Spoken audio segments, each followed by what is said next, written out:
Hello everyone, welcome to today's video. Today I'll be going over my third round game from the 4th Cleveland Go Club rating tournament.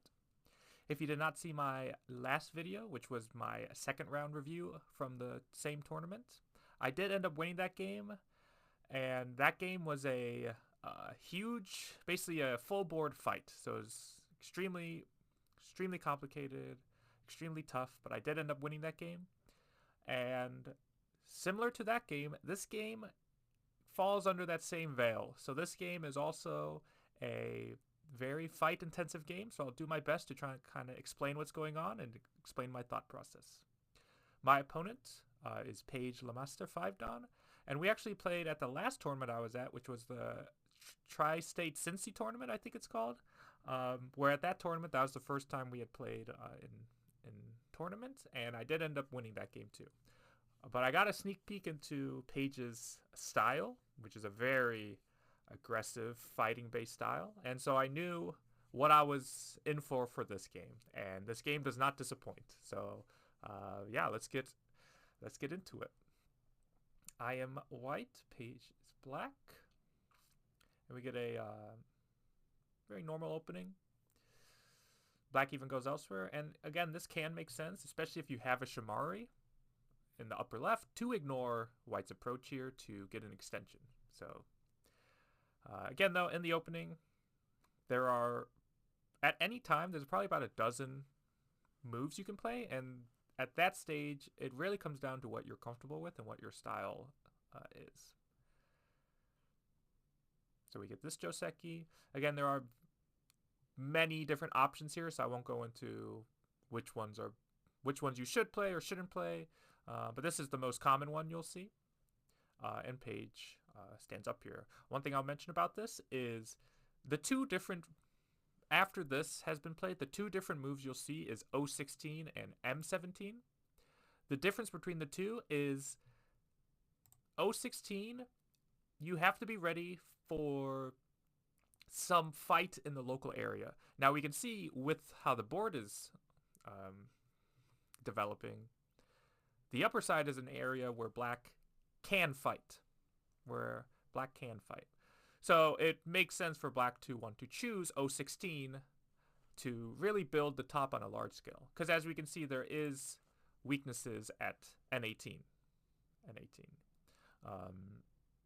Or if white plays K17 looking to N18, white is still going to be inside black's maw, if you will, and can be under attack potentially. Or even if you play this way, black wants to fight here. So in this area, we can see because black has the Shamari in the upper left, it makes sense to stand up. If, let's say, white had a position in the upper left, this is the move you would play to really just make a base and make sure you're secure. So this is, okay, my group is alive, I have no problems move. This is also the move, if you go elsewhere completely, white will play to attack the entire group.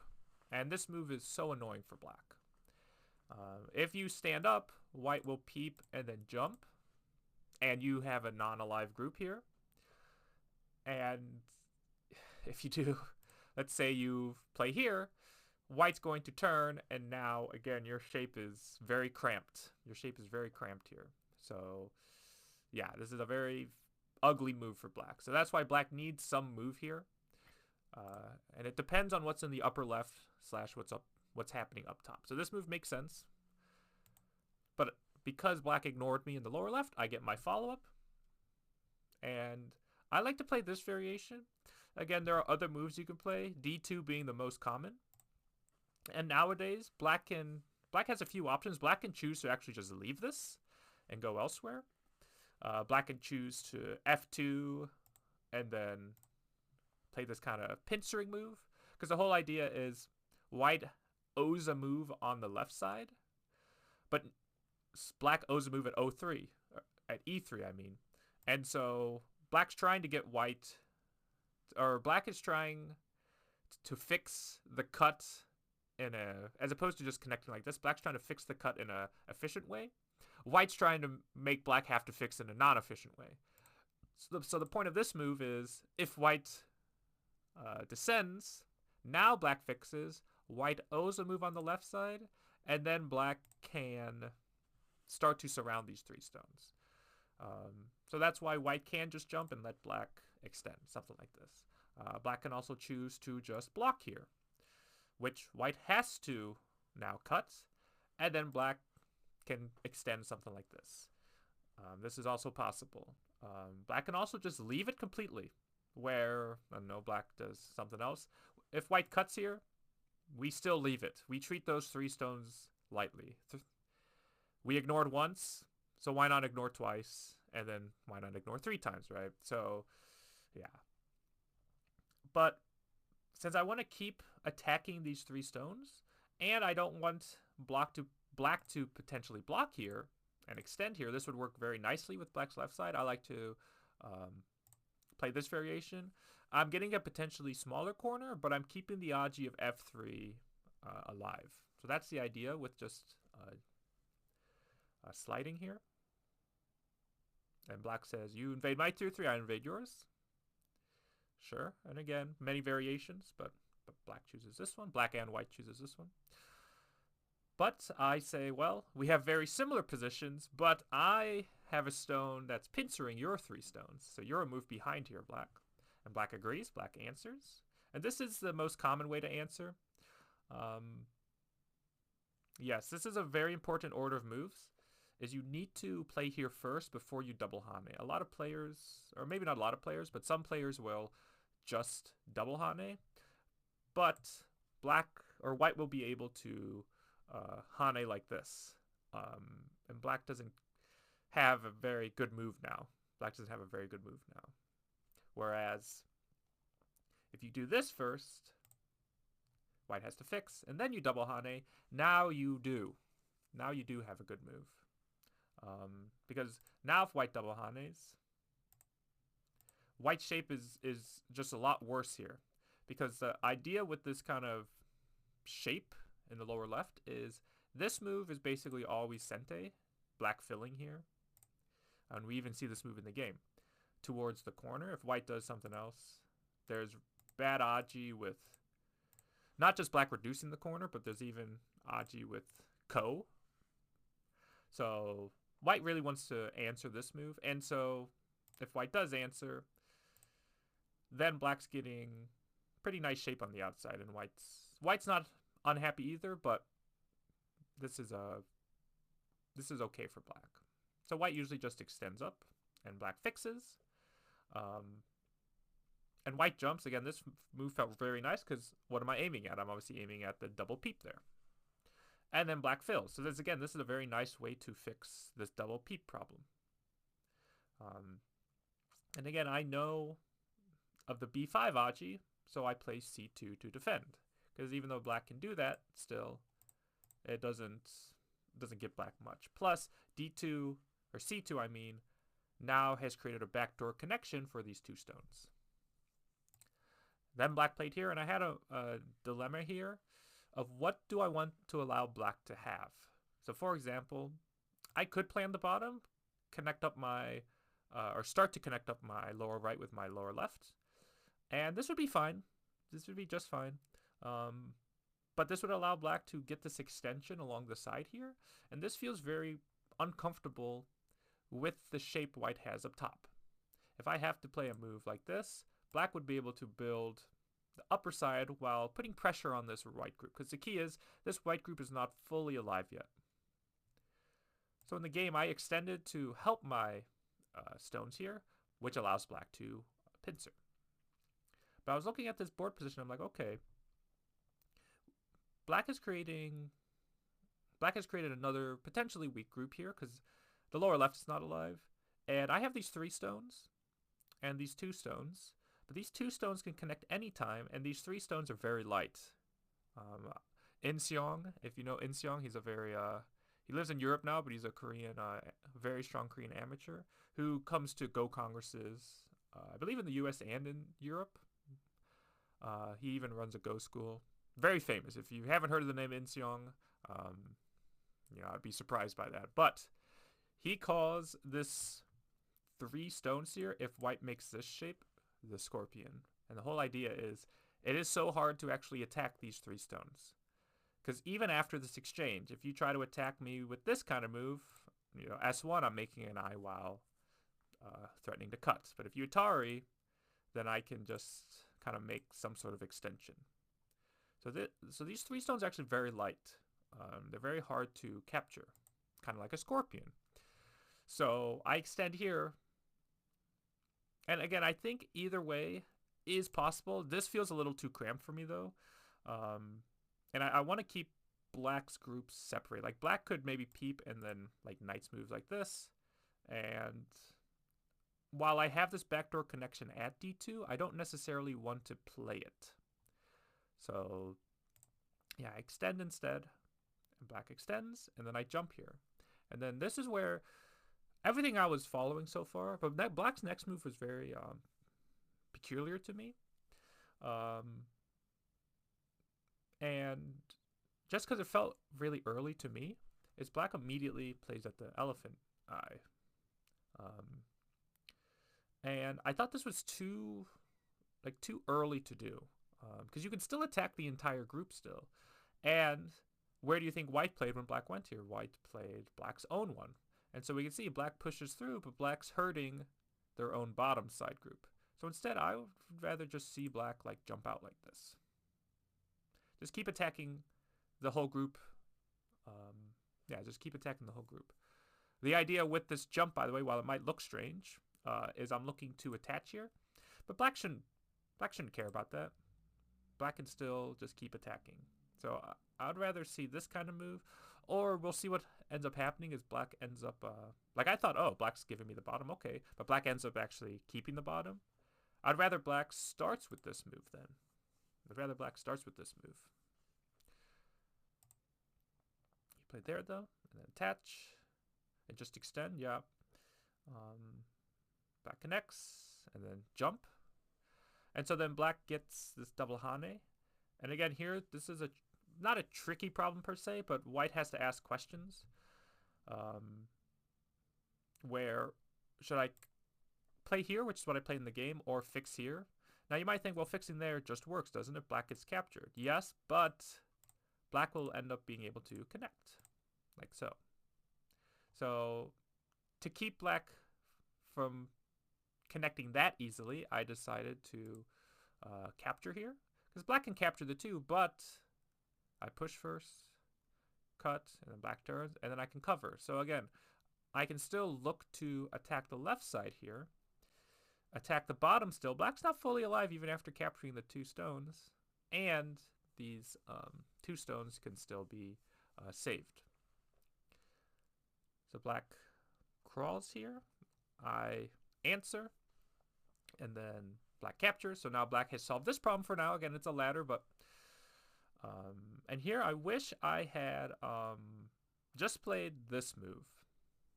This just connects up all my stones, and if black wants to live on the bottom, then I can just attack this left side, lower left, just very severely. It has 0 eyes. I'm fully connected here, even if black has forcing moves. I even have this ladder, so any move, like black has to be careful about moves like this, which can start to activate the ladder. So yeah, I think I should just be calm and just connect. Now it turns out this connection isn't as important as I thought, but as you'll see in the game, I should have played this based on how I was thinking about the game, and I'll explain that in a second. Because in the game I play this. Again, this is still attacking black, and black wedges or pushes and cuts. And so here, if you just look at this board, where do you think white should play? Well, let me play one more exchange. I play M2. This is very nice timing, because I'm asking, okay, black, are you going to save the 2? And of course, black says, yes, I'll save my 2 stones. So now, where should white play? Where should white play? What do you think? Because I'll tell you, my next move, after I played this peep here at M2, my next move came automatically. Which overall I was doing a very good job at using my time well, But whenever I played too fast in this tournament, it came back to bite me. So after I played this, I played d2. Now, on the surface, d2 looks like, well, you need to live, don't you? But if you look at it closely, so in the game, I should play this. This, again, keeps all of my stones connected. Black surrounded here, and black is cut off here. So here's the idea, is if black descends to separate me, I can still live with e1. Or I can threaten to connect or live with e1, where if black descends, I can make two eyes, or if black takes out the eye, I can connect. So yeah, so these stones are 100% alive. They're 100% alive. And it's important to note as well is you might think black can connect by playing here, but I have a nice double Atari here where black has to take, and then I can cut still, or if black goes here, I can capture. But yeah, my group here is 100% alive. So in the middle of a fight, I basically pass, because this doesn't affect the life and death of the stones that are in danger. So this gives black an extra move in the fight in the center. And so this is where kind of the key of this game is, it doesn't matter really what you do in the opening, like to set up. The main thing, what costs games, is mistakes during the fighting. And this is one of those mistakes that, if I end up losing this game, this is definitely the culprit of why I lost this game. Because it is just, again, in the grand scheme of things of this fight, this move at d2 is just basically a pass. It doesn't affect the life and deaths of any of the nearby stones. And again, I played this almost immediately. So, yeah. Very, very bad move. Because black's able to, black fixes, and I connect, and then black wedges. And this move might look weird, but the basic idea is black can't capture the stone right now, but if black has this move or this move, this black can capture the stone at f5. So for example, if I do this and black extends, this Atari means black can, well, I guess in this case black can cut here, force me to capture there, but if black can extend here as well, or save here, then I have to fix. And yeah, so it's basically black seeing how white's going to play. So I Atari, and then I descend. And again, here, we have this huge fight in the center, so that's where white should be playing. I should just fix like this. Now, in this case, black would be able to cut these two stones, but that is not too big, and then I can play R2.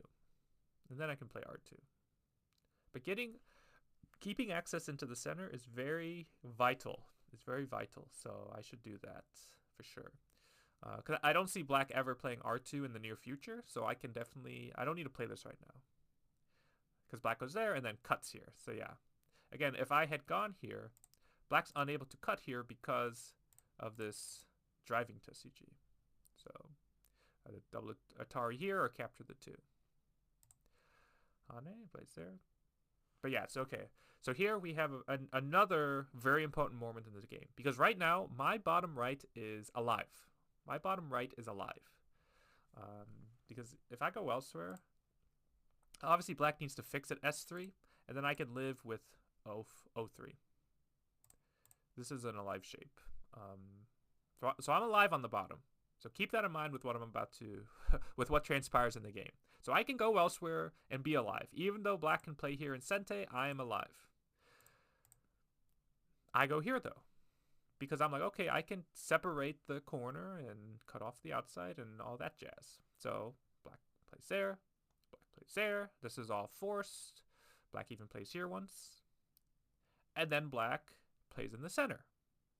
So now I am completely sealed in, but now the board has changed. Because now I cannot cut this stone at S2. So if I just live now, then black has Sente and can go elsewhere. So, and this was my plan, is okay, I can start this ko. But now the problem with this ko is, if I lose this ko, so let's say I do lose this ko, right? Let's say I try to play a ko threat, we'll even play D16, right? If black just finishes the ko, now my entire lower right is going to die. So basically, by playing the move I played at S5, I put the life and death of my lower right group in danger. Whereas if I just don't even touch it, I am alive. So yeah, this is I definitely need to just leave it and go elsewhere. And if I did want to start this ko, I should really have the foresight to really think, okay, where's black's ko threat going to be? Because, and this will make sense when we see what happens in the game, but I need to play here first. I need to play here first just to see how black's going to play. Again, black has a couple ways to play. Black can play here, or black can play here. Whichever way black plays, and just for simplicity's sake, let's say black plays 018, okay? Keep that in mind with what happens in the game. So we have this ko, and I kind of have to start the ko now. So black cuts, yeah, okay, I'll answer that, because I know I have some threats. So I Atari, black connects. Black Atari's here, right? And I'm looking at the board, I'm like, well, I would like to answer that. But the problem is, even if I have one more threat, which I have one more threat here, like so, black still has threats on the left side here with this Atari like this. So, yeah. I was like, I just kind of got to give it up. So in the game, I do give it up. I connect, and black takes. And so go back to that variation I was showing here.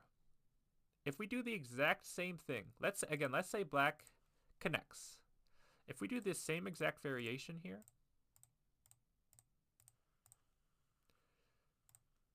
Atari, play there, black cuts. Take, Atari, connect, take. Black Atari's now. This would be okay for white because notice this N18, 018 exchange. If we look at this board as is right now, black would never play 018 in response to N18. So basically, if I'm going to fight this ko, which I have to, and I'm going to have to give up these 3 stones, most likely, I should get their use before I start the ko. But when we look at the end board position, here, look how thick the top side is. Look how thick the top side is. And that's why it's not just black capturing 3 stones, it's actually black making a bunch of thickness. A bunch of thickness. So yeah, so far, like both sides have been making like minor mistakes here and there. But so far, white has made 2 very big mistakes in the fight here. 1, D2 by connecting when didn't need to connect. And 3, starting this ko variation here, not realizing that the ko variation puts white's life in peril. Because even though white captures this corner, it's not a tiny corner, but it's not a huge corner either. It is not a huge corner either. Yeah, so, and even if white has more cash on the board, which is true, black definitely has more thickness. Black has more potential to make points. So I think if you would ask any player, they would say they would prefer black here. So this is when I actually paused for a little bit, and I'm like, okay. So the fight has finally died down, right? If you look at the board, about, what, 80% of our stones are on the bottom? So the bottom side is now finished. So now it has to do with the top side. But again, if I'm looking at the top side, I'm like, well, wherever I play, I'm between a rock and a hard place. So how can I decide where to play?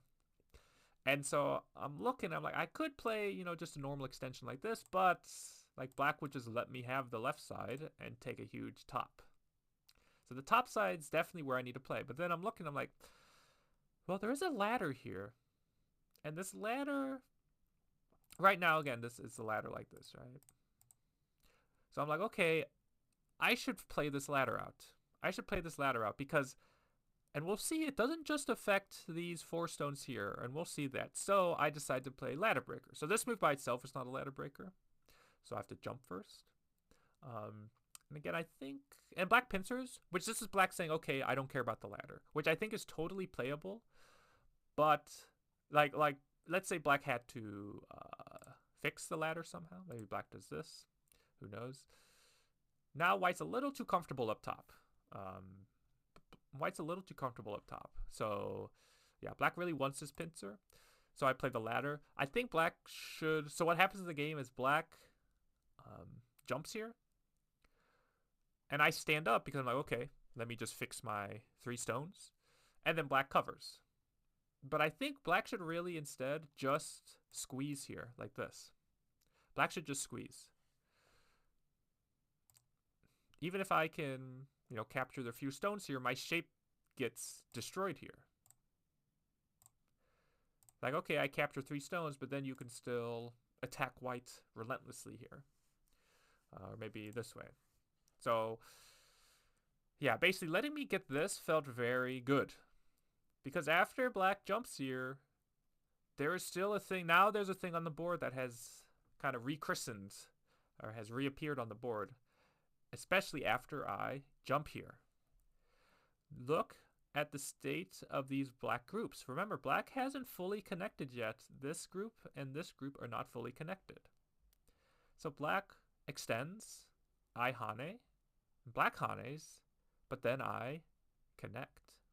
And this connection is very annoying for black because if, let's say, black fixes the weakness here, right, somehow, well, I'm going to push and cover, and all of a sudden, black's bottom side is dead. No ifs, ands, or buts. Still can't capture the F5 stone, so this bottom side is dead. And so black peeps to try to,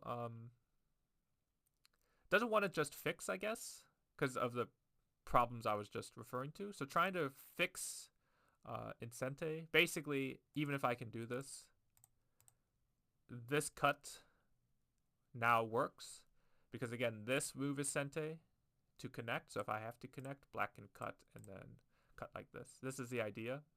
And again, because of black's thickness here, any ladder will favor black. So that's the idea with this move. But because I can be flexible, I don't have to just go for the bottom side. I just push, black pushes, and I cut. Because again, black has a weakness here now. Black has a weakness here now. So black Ataris and cuts, and this makes sense. This is fixing the F9 weakness in Sente, or in a more efficient way, I should say. But now I can push here, which again, if black just takes, I'll cover, and yeah, black's just dead on the bottom. So black jumps here, allows me to connect, and now black's bottom side is completely sealed off, and these center black stones are cut off as well. And so it becomes a black needs to capture these center stones, basically. Black jumps. I can bump here. And again, it is very annoying for black that these 2 stones make anything here work for white. And what I mean by that is if black would like to be able to go here to connect up these center stones. But there's just zero way for black to separate me from either these stones or stop me from making an eye here. Because it is a liberty race too. It is a liberty race as well. So, and black doesn't have that many liberties. Now, it is a liberty race. White would like to be able to live though, because if I have to spend all my moves to, if I have to spend a bunch of moves to do this, it might not end up being worth it, right? This would be very, because I'm adding moves to my own territory, this would not be worth it for white. So black blocks, so I jump. Black has to hane. I fix by going there. I think there might be, I'm not sure. Again, this is where fighting is so difficult. Because of the weakness here, and this weakness actually comes up in the game, I think I can just play here potentially, because it also helps my liberties. Yeah, I think there's potential to just go here. Because here I'm not getting a lot of liberties, but maybe this is also just fine too, because now I peep. Black connects. And then cover, or push, black throws in. And then black plays here, and then I cut. And now we have a position here. Okay, now I'm cut off, but black needs to save these 2 stones and save all the center stones. Black Atari's there. And to take away liberty and Sente. Technically, it's better to just go here, because even if I take away liberty, black wouldn't throw in like this, but that's minutia.